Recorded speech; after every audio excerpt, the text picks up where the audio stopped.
What's going on YouTube? It's C-Dog-P, and this is going to be my first storytelling vlog, and it's going to be about something that everybody knows about, and that's Crazy Ex.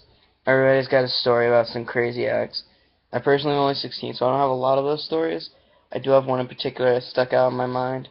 I really wanted to share with you guys. It's a good story, and I thought I'd tell it to you guys. First thing, we're going to change some of the names in the story. So let's just get started. Um, it all starts out at my school. I go to Liverpool High School, Liverpool, New York. It's a good school, a lot of great people. I have a lot of friends there. One of which, we're going to call her Clarissa, was really, pretty. I really liked her. She was really nice. But the problem was she was dating my friend. Let's call him Austin.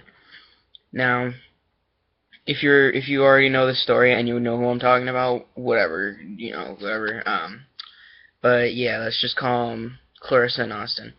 Clarissa and Austin have been dating for about a year at this time, through which I've been helping them get through some of their relationship problems. Eventually, they got to be a little bit too much, and they broke up. Whatever. I've always had an ethical code. Don't date the girlfriend of a friend. Don't even step into that territory. Don't even talk about going there, because that leads to a whole crap ton of new problems that you're not going to want to deal with. And unfortunately, in the case of Clarissa, I did not listen to what my brain was telling me, and that led to a crap ton of problems that I did not want to deal with. So what ended up happening was she talks to me, and we're talking until 10:30 at night right now, and she finally says to me, she says, it really sucks that me and him broke up, but if you wanted to, me and you could date. And that right there, I thought about it. Because I have a code of ethics. It's not very long, but it's a code. One of those things, I knew it, and I knew it would be a bad idea. I said, let me think about it. I didn't want to say no just yet. And then what ended up happening was she invited me over to her house. And I thought, okay, I'm an okay dude. I'm just gonna, it's gonna be completely innocent. We're not gonna do anything weird, or, I'm not gonna try anything. I'm not gonna, pull any moves. That's what I said to myself, but back in the back of my head, that little voice that you hear, right when you're about to do something really stupid, came in and he's like, dude, don't do it. Don't do it. Don't do it. I didn't listen to that voice, and I really should have. Because what ended up happening was I went over to her house. The whole night, we were making out. In her room, door closed, lights off. Eventually stopped to play a game of Halo. Every once in a while, even watched a horror movie. It was a bad idea from the start. But I really like this girl. I really like this girl. And after that, I was talking to her late at night, like you do with a person you really like. We were up until like 4 o'clock in the morning, talking to each other. And we get back to school. Monday comes, and she comes up to me, and she wants me to meet her at her locker. I wait for her at the bus stop. I see, she gets off her bus, and Austin comes running in and next to her, and they walk over towards me. And at this point, I'm freaking out, because I don't know if she told him or not. I don't want to spill the beans, because I'm really bad at keeping secrets. So I, being the person that I am, drag my friend who was waiting with me, Damien. Damien, you already know the story. I'm not going to bother changing your name. Damien, I pull him along. I'm like, quick, let's go, let's go. He says, I thought we were waiting for Clarissa. No, just go, just go. And I pull him away, and I look behind to see what she said, what she's, looking like, and she sort of just looks at the door. I just left her and keeps on going. Now, that day I had English class. I go to my English class.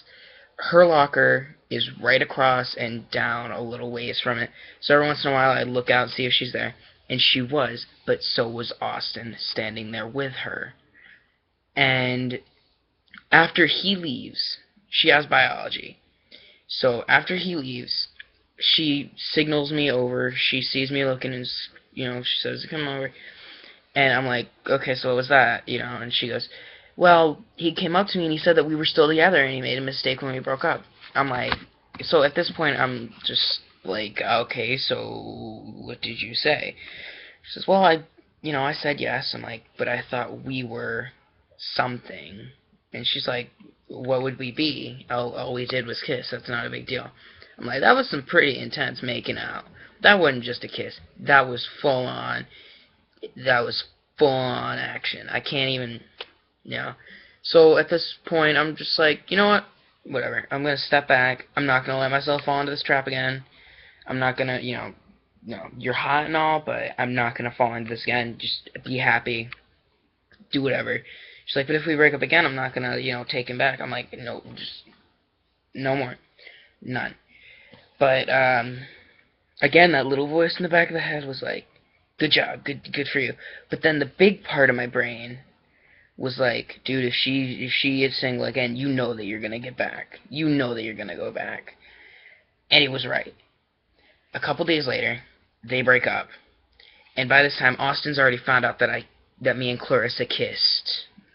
Like and he hasn't talked to me in a couple days at this point. So she says, he just sort of stormed off and broke up with me, so, he's done. And she said, I want us to date, but we're not going to tell people that we're dating. So we're not going to date. She says, no, we're going to date, but no one's going to know. I'm like, then there's no point in us dating. But she says, no, I really like you, and I want us to keep doing what we do. I want to keep talking to you. I want to, be able to make out and stuff. I'm like, but you don't want to do it where people can see. She's like, exactly. I just don't want to rub it in his face. I want to give it a chance so, people don't call me a whore and stuff for moving on so fast. I'm like, okay, I'll play your game. Because against my better judgment, I said, okay, yeah, we'll give it a shot. We'll give it a shot. Because I'm a very optimistic person. People don't know that about me. I'm unusually optimistic about those kinds of situations. And everyone told me right from the start, don't do it, bro. Don't even get involved with that trash. Don't even do it. Against my better judgment, I did get involved. So, what happens next is we're hanging out, and she finally says to me, we shouldn't date anymore. If we can't be seen in public, we shouldn't date anymore. And I basically said, then we shouldn't date. Why would you even, bother telling me that we're dating in the first place? She goes, well, I realize that you were right. We should, be able to tell people, but if I can't do that, then we shouldn't date. I'm like, I'm glad you agree with me, but that's not what I want. Like, I want us to be together, but in a way that is good for both of us. So like, I just don't want to be that. I'm like, okay, I'm going to step back, One day, it turns out she got back with Austin again for the third time. He pushes her against a locker. Not very hard, like she was, calling him names and stuff, so he just sort of shoved her, and then she starts freaking out, comes running to me, and I take her up to the office. We get into the office. The principal tells us, okay, you're Lisa, who are you? She goes, that's my boyfriend. I'm like, since when? I didn't know about this, whatever, okay.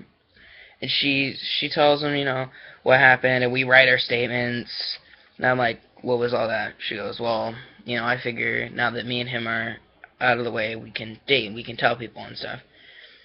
Now, I'm really confused at this point. This is where the real craziness comes in, because her logic was so flawed. From the beginning, I should have known that this was not going to end well.